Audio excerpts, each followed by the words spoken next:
Cerisy, c'est un château, c'est une aventure culturelle, c'est une famille, c'est un projet qui est maintenant séculaire, qui paraît complètement anachronique, mais qui a la chance de se perpétuer d'année en année. Par un beau matin du mois d'août, le jour se lève sur le château de Cerisy-la-Salle en Normandie.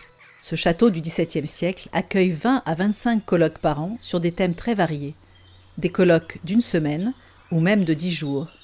C'est un lieu où les gens viennent en tant que personnes pour s'enrichir, pour se nourrir, mais aussi un lieu de rencontre entre des chercheurs, des acteurs de différents registres pour arriver à construire quelque chose ensemble. À Cerisy, tout fonctionne à la cloche. Celle-ci annonce le petit déjeuner. Dans la salle à manger, les participants du colloque Vers une République des biens communs font connaissance. Certains sont déjà en train de refaire le monde. Prendre le temps de réfléchir ensemble pendant une semaine, c'est quelque chose d'unique, qui n'est possible qu'à Cerisy. En marge des conférences, les conversations se poursuivent tout au long de la journée. Se retrouver pendant une semaine à 30, 40, 50, 70 personnes sur un sujet qui nous tient à cœur, où on vit ensemble autour de cette thématique, où on participe à des conférences, mais dans un lieu où on est préservé. Cette protection nous fait nous concentrer sur le sujet et surtout dans nos relations. Des amitiés se créent, des proximités se créent, des débats se prolongent dans un cadre merveilleux. Au niveau du château, des jardins, des arbres. Le château de Cerisy est situé au cœur du bocage normand, dans une campagne fertile du département de la Manche. C'est a priori le dernier endroit où il faut être pour un journaliste parce qu'on est au fin fond du Cotentin et au fil du temps, en fait, j'ai acquis l'assurance, la certitude que c'est en fait l'endroit où il faut être pour capter ce que j'appelle les rumeurs du monde. Cette cloche annonce le début des conférences et c'est en général le directeur du colloque qui l'actionne.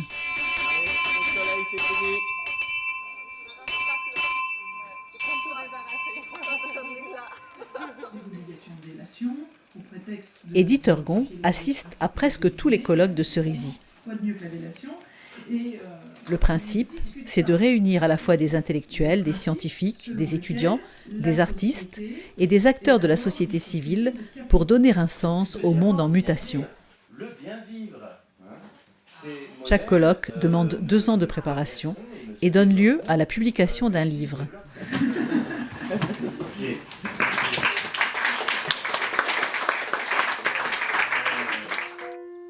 De juin à octobre, les colloques s'enchaînent. Et à chaque fois, Edith Ergon se rend à la gare pour accueillir les participants.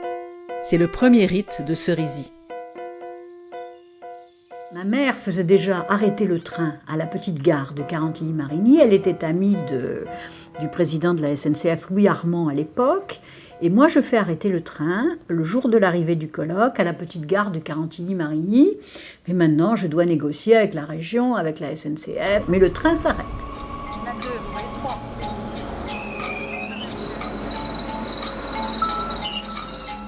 Pour Cerisy, bonjour. Donc pour Cerisy, vous avez le car blanc qui vous attend. Bienvenue à tous. Vous prenez vos bagages et vous allez... Dans un colloque à Cerisy, il y a un certain nombre de rites. Et il y a de l'imprévu, et il y a des espaces de liberté. C'est-à-dire que jamais un colloque n'est comme un autre. Et c'est pour ça que moi, je me lasse pas. Parce que vous vous rendez compte, si j'en étais à mon 500e colloque et que c'était toujours la même chose, je serais... Mais il y a quand même beaucoup de choses qui sont les mêmes.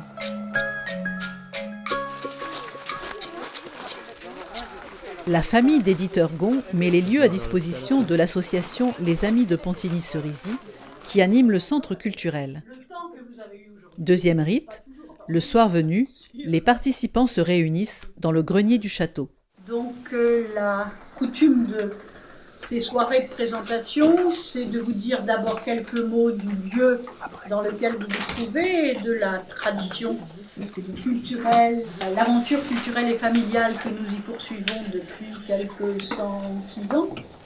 L'association des Amis de Pontigny-Cerisy a une mission unique, c'est de promouvoir les échanges culturels et scientifiques en organisant des colloques internationaux et en les publiant. Et donc aucune activité à caractère commercial. Cette aventure culturelle et familiale commence il y a plus d'un siècle en Bourgogne. Paul Desjardins, professeur à l'École normale de Sèvres, écrivain et poète, achète alors une abbaye abandonnée par ses moines et menaçant de tomber en ruine. En 1905, mon grand-père Paul Desjardins avait acheté l'abbaye de Pontigny, qui est une abbaye cistercienne de Lyon, au moment de la séparation des biens de l'Église et de l'État, et avait décidé d'ouvrir les décades de Pontigny, qui ont fonctionné de 1910 à 1913, puis de 1922 à 1939, étant interrompus par la guerre et la mort de Paul Desjardins. C'était un grand professeur, Paul Desjardins, qui était un pédagogue et qui avait un engagement moral, qui constatait la difficulté de la société dans les années du début du siècle, qui était déjà fort européen et qui a essayé d'apporter une réflexion morale et politique à Pontigny. Les premières décades, de 1910 à 1913, instaurent des thèmes comme le sentiment de la justice, de l'art, de la religion, la vie ouvrière actuelle, la poésie contemporaine. Les grands écrivains et intellectuels européens deviennent des habitués de la maison sous l'influence d'André Gide et de la Nouvelle Revue française. André Gide a été la vedette qui a donné peut-être sa notoriété. Il a eu quand même une grande présence continue entre 1910 et 1939. On peut trouver des lettres d'André Gide et à mon grand-père Paul Desjardins. Au moment du lancement de Pontigny en 1910, faut-il admettre les femmes à Pontigny? C'était le côté un peu misogyne de Gide. Ils ont finalement dit oui pour deux raisons. D'abord, il fallait accepter les femmes des personnes invitées. Et puis ensuite, Paul Desjardins était professeur de littérature à l'École normale de jeunes filles de Sèvres et il avait envie d'inviter ses élèves, etc. Pourtant, à Pontigny, puis à Cerisy, les femmes de la famille vont jouer un rôle fondamental. À commencer par Marie-Amélie Savary, dite Lily, l'épouse de Paul Desjardins. Un personnage qui était très important, c'était ma grand-mère, parce que Paul Desjardins était un grand intellectuel, mais pas un grand gestionnaire. Donc c'est quand même elle qui faisait marcher la maison et les problèmes économiques étaient toujours très difficiles. Elle avait même inventé une entreprise de tricot où elle faisait tricoter les dames pendant les conférences et avait créé un lieu pour vendre ses tricots et pouvoir alimenter un peu le budget de Pontigny. Pendant la Grande Guerre, Lily Desjardins, surnommée l'abbesse de Pontigny, dirige un hôpital militaire dans les bâtiments de l'abbaye. Elle est aidée par sa fille Anne, formée à la radiologie, une cousine et une amie de celle-ci. De 1915 à 1919, plus de 1000 blessés arrivant de Verdun y sont soignés grâce aux dons des amis de Pontigny. Les entretiens reprennent en 1922 avec une décade sur la Société des Nations. Paul Desjardins veut promouvoir un nouvel humanisme européen en rupture avec les nationalismes qui avaient conduit à la guerre. Le fait que ce soit un peu mythique est lié à la longue histoire quand même, à la longue histoire des personnes qui sont venues à Pontigny d'abord, à Cerisy ensuite. Après André Gide, Roger Martin Dugard était un pilier, François Mauriac est venu, Sartre une seule fois, Raymond Aron, Vladimir Jankélévitch, Gaston Bachelard. Voilà quand même une belle brochette pour la France. Et vous allez du côté de l'Italie, on trouve Moravia, on trouve un certain nombre d'écrivains aussi très impliqués en Italie. Pas mal de liens aussi avec l'Angleterre. Quasi absence des États-Unis qui n'existait guère dans le débat intellectuel de cette époque. Malraux, qui a été important puisqu'il a fait le lien, puisque c'est lui qui ensuite nous a aidés à faire classer le château de Cerisy et à lancer le centre culturel. Paul Desjardins meurt en 1940. Après la Seconde Guerre mondiale, Anne Ergon Desjardins, la seule de ses 4 enfants qui lui ait survécu, poursuivra son œuvre à Cerisy.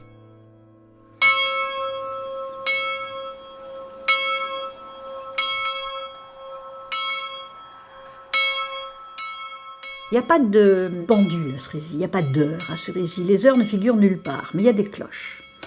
Et vous pouvez lire d'ailleurs sur le site de Cerisy un texte d'Isabelle Stengers disant « La cloche à Cerisy, elle est impérieuse, elle est impériale, elle arrête tous les débats. Les plus importants peuvent-ils être pour l'avenir de la planète, etc. en nous rappelant qu'il y a des gens qui travaillent pour nous et qui nous invitent à venir au repas. Au repas, chacun se met où il veut. Mais on essaye justement de faire que les personnalités les plus importantes, etc., elles ne se mettent pas entre elles, mais plutôt à côté du jeune étudiant, etc. Et la plupart des gens le comprennent très bien. Quelqu'un qui vient à Cerisy et qui garde une posture institutionnelle ne reste pas 24 heures. Deuxième temps fort, la visite du château, le lendemain après le déjeuner. Donc ça, ceux qui veulent le font. Il y en a de plus en plus qui viennent parce que ça les amuse finalement. Et c'est à la fois une visite des lieux, découverte des lieux, une histoire et puis des indications très concrètes sur ici, vous pouvez aller faire telle chose, etc. Nous sommes ici dans cette ancienne étable qui est une étable moderne de la fin du 19e. C'est un château protestant qui a eu un grand rôle justement dans le développement du protestantisme en Normandie. Construit à la fin des guerres de religion, au moment où l'édit de Nantes a été appliqué en Normandie, le château de départ est une place forte, sur le modèle des bastides protestantes du XVIe siècle. Croyez-vous que l'édit de Nantes allait pacifier les relations, mais on n'y croyait pas trop quand même. Hein. Normand, voilà, absolument. L'édit de Nantes est révoqué en 1685.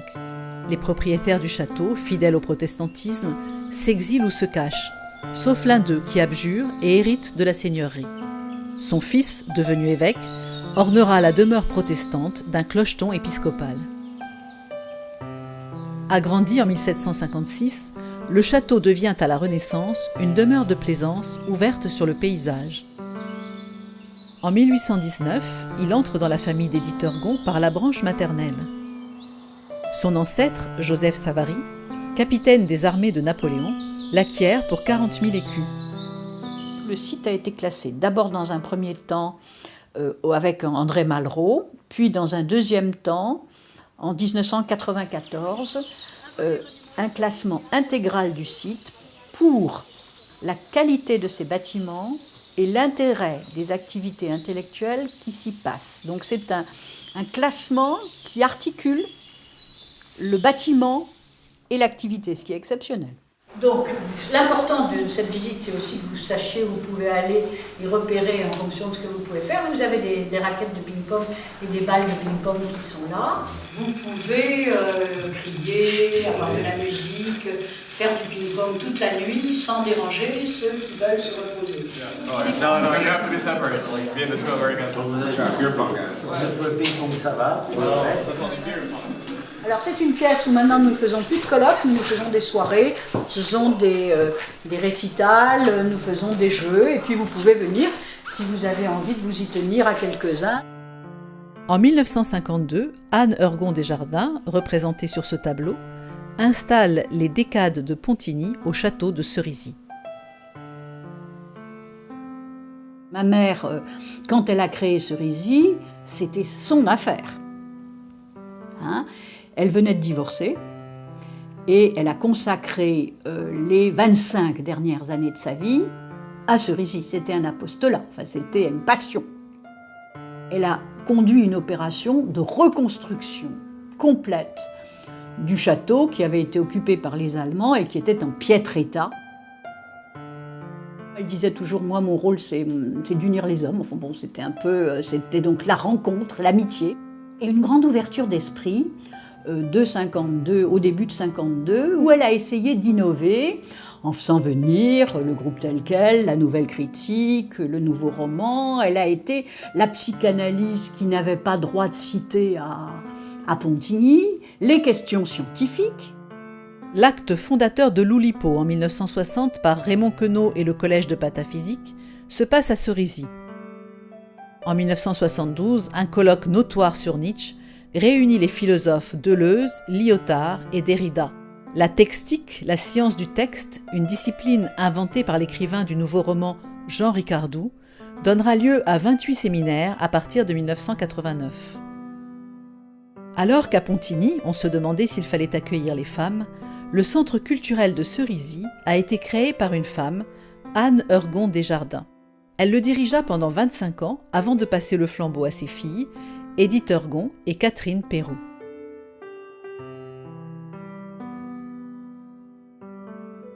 Au décès de ma mère en 1977 et jusqu'au décès de ma sœur en 2006, donc presque 30 ans, nous avons co-dirigé le centre avec une répartition des rôles très claire.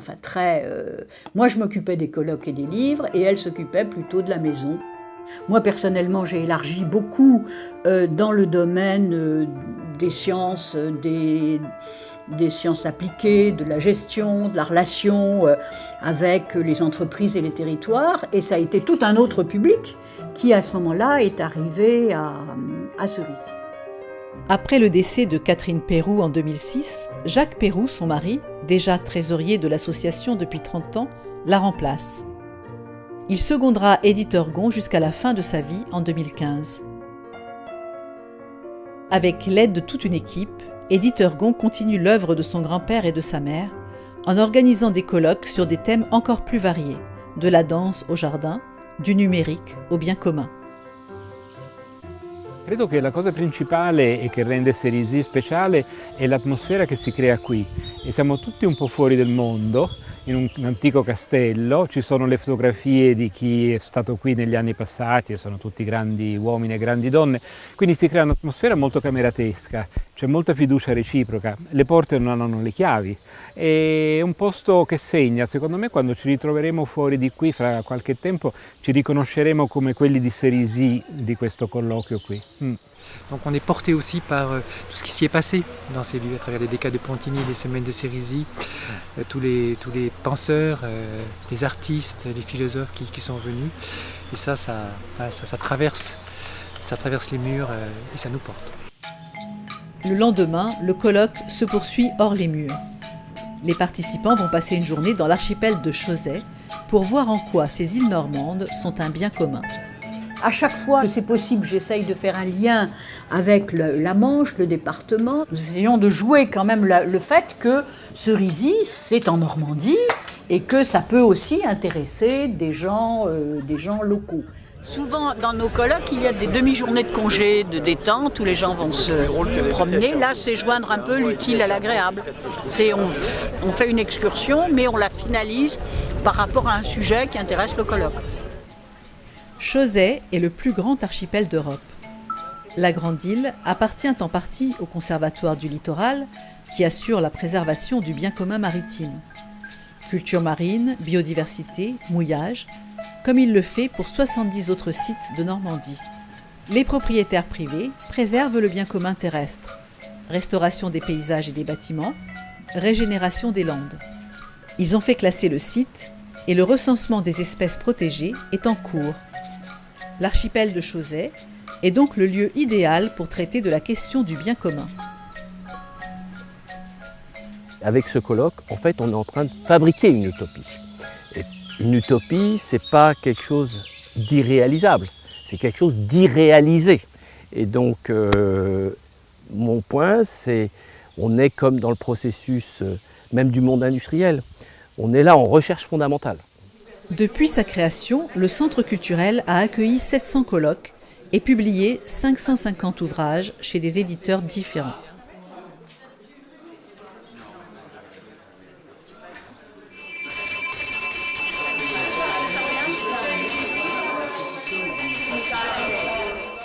La force de Cerisy, c'est de nous abstraire de notre quotidien pour essayer de prendre du recul, du recul par rapport au monde qui va, pour construire un monde de demain.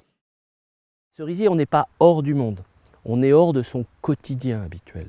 Mais le monde, il est là, parce que chacun d'entre nous l'a amené avec la semelle de ses souliers ou avec son petit sac de voyage et ce qu'on a dans la tête. Le budget annuel du centre culturel est de 700 000 €.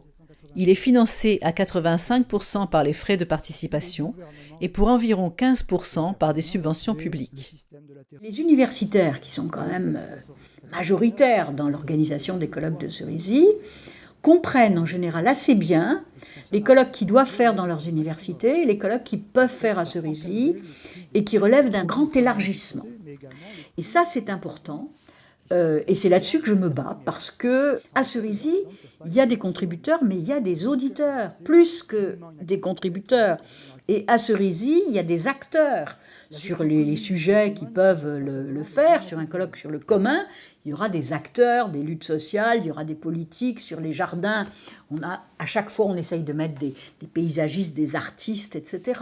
Moi, ce que ça m'a apporté, c'est de prendre un petit peu un pas de distance par rapport à mon engagement dans Nuit debout et mon action, de prendre un temps de la réflexion et de reconnecter ça avec toute la problématique des communs qu'on traite ici et d'essayer d'en tirer les leçons pour nourrir le mouvement plus largement des communs. Donc ça a été un moment, prendre un peu l'occasion de réfléchir sur l'action. Et les temps de pause sont tout aussi importants que les conférences. The conversations that we have here after the lectures allow people from different backgrounds and perspectives to agree upon what is the right way to move forward. Donc Cerisy, c'est une communauté éphémère qu'on crée et qui est complètement disparate en termes d'âge, en termes de profession, en termes de pays. Quand je vais quitter Cerisy jeudi matin, ça sera avec plein de connaissances, plein de nouvelles relations humaines et donc plein de liens sociaux qui vont me permettre de me conforter dans ma recherche interdisciplinaire et de pouvoir essayer, tant bien faire, de remettre la finance au service du bien commun. Le propre des colloques de Cerisy, c'est de traiter de questions qui sont certes déjà débattues ici et là, mais pas aussi profondément, aussi intensément. Elles ne sont pas vraiment dans l'agenda de l'action publique et puis, ou de la recherche académique. Et par conséquent, il est tout à fait normal de quitter un colloque comme celui-ci avec peut-être plus de questions que de réponses. Ce qui reste dans la mémoire dans les colloques de Cerisy, ce qui marque profondément les gens, c'est pas nécessairement la partie formelle des colloques, c'est le contact qu'ils peuvent prendre au repas ou la promenade dans le parc avant le dîner qui fait qu'une coopération se monte, qu'une idée de projet se naît, que l'idée d'un nouveau colloque, que l'idée, etc. Donc c'est la rencontre, c'est provoquer la possibilité de faire se rencontrer des gens qui n'auraient pas nécessairement de raison de se rencontrer et les faire se rencontrer dans un cadre, bon, je dis parfois un oasis de décélération, c'est-à-dire les obliger à prendre le temps de la rencontre et à abattre toute casquette institutionnelle. Alors, passez par là. Il y a toujours un syndrome vers la gauche, donc prenez plutôt par là-bas. Il peut y avoir un groupe d'étudiants devant qui... La jeunesse au pied. Troisième rite, la photo de famille. Donc la photo de famille, systématiquement, après le déjeuner, un photographe vient des environs de Périers et nous prenons une photo de tout le colloque.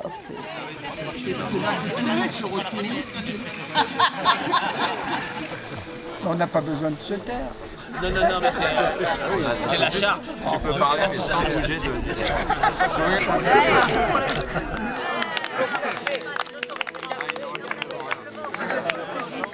Il faut maintenir un peu cette idée que Cerisy est un lieu d'ouverture, de dialogue, de rencontres improbables, dont on ne sait pas a priori comment ça va se passer.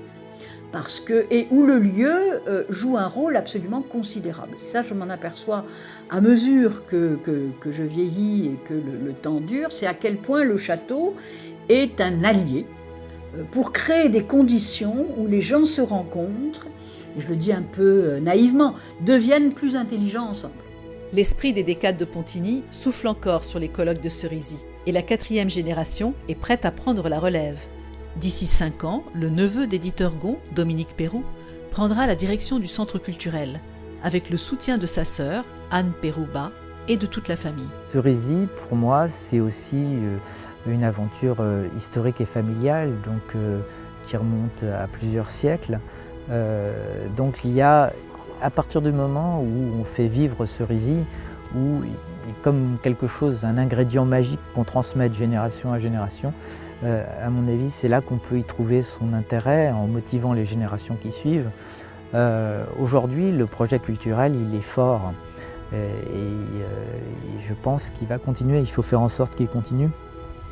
Mais chacun peut avoir différentes façons de s'y impliquer, de faire en sorte que Cerisy continue à être un lieu unique. Je pense que c'est ce qui en fera sa force.